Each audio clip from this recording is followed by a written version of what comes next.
حدیث شریف میں آتا ہے الراحمون یرحمہم الرحمن، رحم کرنے والوں پر رحمان رحم کرتا ہے، ارحموا من فی الارض یرحمکم من فی السماء، زمین والوں پر رحم کرو آسمان والا تم پر رحم کرے گا۔ حدیث شریف میں آتا ہے ایک صحابی نے اپنے غلام کو تھپڑ مارا، پیچھے سے آواز آئی اس کو للہ اقدر علیک منک علیہ، جتنی قدرت تجھے اس غلام پر ہے اللہ کو اس سے زیادہ قدرت تجھ پر ہے۔ وہ صحابی فرماتے ہیں میں نے مڑ کے پیچھے دیکھا حضور علیہ السلام کھڑے تھے، اور وہ اتنا اس وقت گھبرا گئے، اتنا پریشان ہو گئے، اسی موقع پر اس غلام کو آزاد کر دیا کہ آپ نے ایک تھپڑ تو مار دیا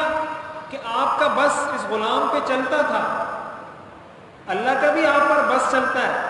کیا اللہ کی آپ نے کم نافرمانی کی ہے؟ ہم نے اللہ کی کوئی کم نافرمانی کی ہے؟ اگر بیوی نے ایک نافرمانی کی آپ نے تو تھپڑ مار دیا، آپ جو دن رات اللہ کی نافرمانی کرتے ہیں، اگر اللہ اپنے عذاب کا ایک تھپڑ مار دیں ہم کہاں کے رہیں گے؟ تو جو بندوں پر دیکھیں حدیث شریف میں آتا ہے کہ اللہ تعالیٰ نے ایک زانیہ، ایک فاحشہ جس نے ساری زندگی گناہوں میں بدکاری میں گزاری تھی، اس کی مغفرت اللہ نے صرف اس لیے کر دی کہ ایک پیاسے کتے کو اس نے پانی پلایا تھا،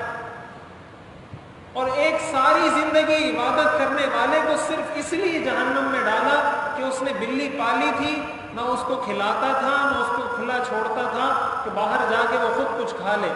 اس ساری زندگی کی عبادت کے باوجود اللہ نے اس کو جہنم میں ڈال دیا۔